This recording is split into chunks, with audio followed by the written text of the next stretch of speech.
ये शुरू करते हैं इस वीडियो को। मिनॉक्सिडिल के बारे में हम सब जानते हैं, एक बहुत लंबे समय से अब ये दवा यूज़ हो रही है टॉपिकल फॉर्म में। 20 साल 25 साल के करीब हो चुका है इस दवा को ऑलरेडी।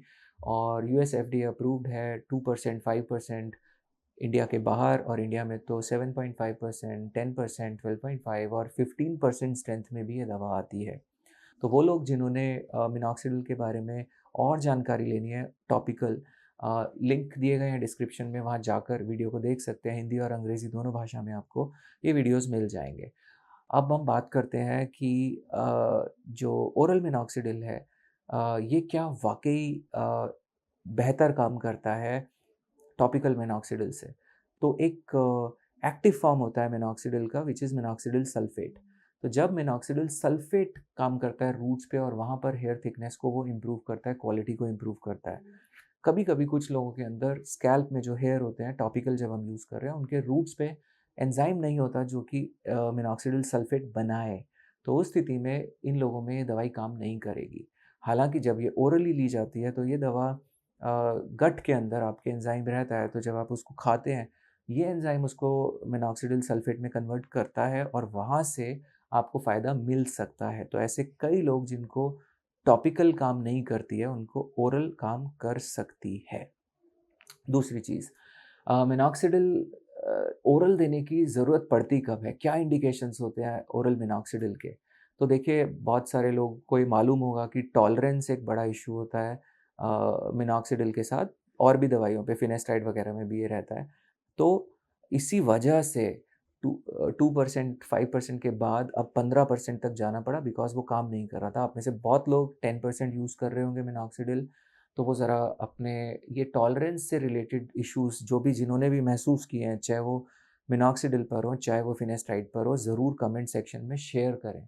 देखिए, जब तक हम जागरूक नहीं होंगे एज़ अ कम्युनिटी, मुझे नहीं लगता कि हम ज़्यादा समझदार बन पाएँगे, और हम छोटी-छोटी उन चालाकियों से जो पेशेंट्स के साथ खेली जा सकती है, उनसे बच पाएँगे। और हमें सबको ही ज़्यादा जागरूक होने की आवश्यकता है। तो फिर मिनॉक्सिडिल का और एक और इंडिकेशन क्या रहता है जब हम यूज़ करते हैं ओरल, कि किसी को एलर्जी हो गया है, स्कैल्प पे लगाते हैं, इचिंग, बर्निंग सेंसेशन, तो नहीं यूज़ कर सकते। कुछ लोग बहुत ज़्यादा मेसी पाते हैं इसका इस्तेमाल करना, बाल अनटाइडी हो जाते हैं, तो वो कंप्लायंट ही नहीं होते, यूज़ ही नहीं करते हैं। तो इन स्थिति में हम लोग ओरल मिनॉक्सिडिल पर जाते हैं। अब बात करते हैं क्या साइड इफ़ेक्ट्स हो सकते हैं ओरल मिनॉक्सिडिल के। तो हम जैसा जानते हैं कि ये मेडिसिन एक एंटी हाइपरटेंसिव मेडिसिन है जो ब्लड प्रेशर को कम करती है। तो पहला साइड इफ़ेक्ट तो यही हो सकता है कि आपका ब्लड प्रेशर कम हो जाए थोड़ा-सा। कुछ लोगों को हेडेक हो सकता है, कुछ लोगों को थोड़ा लाइट लाइट सा हेड फ़ील हो सकता है।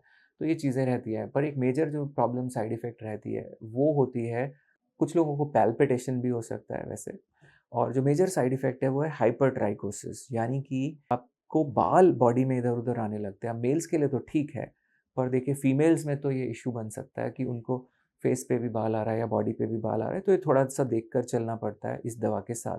अदरवाइज़ बहुत मेजर साइड इफ़ेक्ट्स नहीं हैं, जैसे कि ओरल मेन फिनेस्टाइड के साथ देखने में आते हैं। और जब आप इस दवा को ले रहे हैं तो कोशिश कीजिए कि अल्कोहल और कैफ़ीन अगर आप लेते हैं तो उसको मात्रा को थोड़ा-सा कम रखें, तो ज़्यादा फ़ायदेमंद रहेगा। क्या डोज़ेज़ होती हैं ओरल मिनॉक्सिडिल की? ये टैबलेट 2.5 एमजी, 5 एमजी और 10 एमजी में भी अवेलेबल है, बहुत सारे ब्रांड्स के साथ मिलती है। और इम्पॉर्टेंट चीज़ ये है कि बहुत सारी स्टडीज़ ये भी बताती हैं कि कम डोज़ेज़ पे भी ये दवा काम करती है, यानी कि 0.6 टू 5 एमजी पर भी काफ़ी स्टडीज़ हैं जहाँ पर देखा गया है कि ये इफ़ेक्टिव पाई गई है।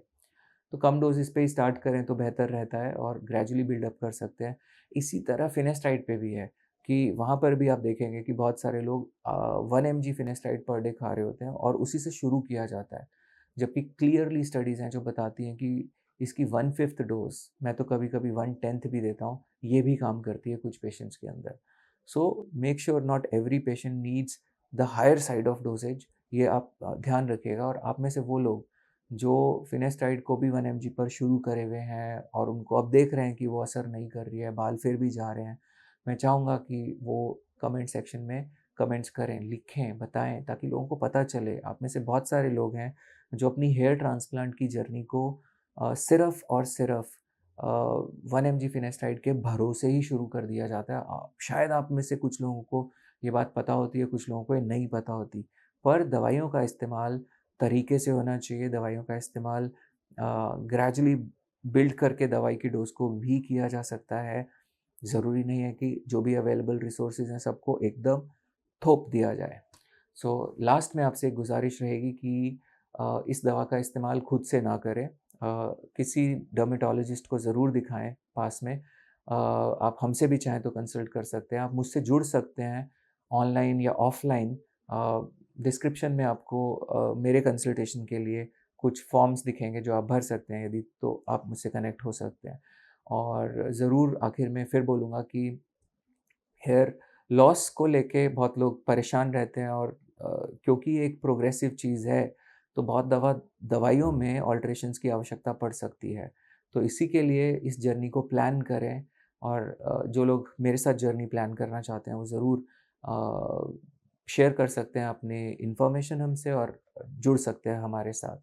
और बाकी सभी लोगों से फिर गुज़ारिश हाथ जोड़ के कि वीडियो अच्छा लगे और ये इस तरीके का और कंटेंट चाहते हैं, लाइक करें, शेयर करें, सब्सक्राइब करें और पुण्य कमाएँ। अच्छी इन्फॉर्मेशन ज़्यादा से ज़्यादा लोगों तक पहुँचेगी तो हम एज़ अ कम्युनिटी ज़्यादा समझदार बनेंगे इस तरीके के हेयर लॉस के इश्यूज़ को बेहतर डील करने में। शुक्रिया, बहुत-बहुत शुक्रिया। I love my self. Thank you.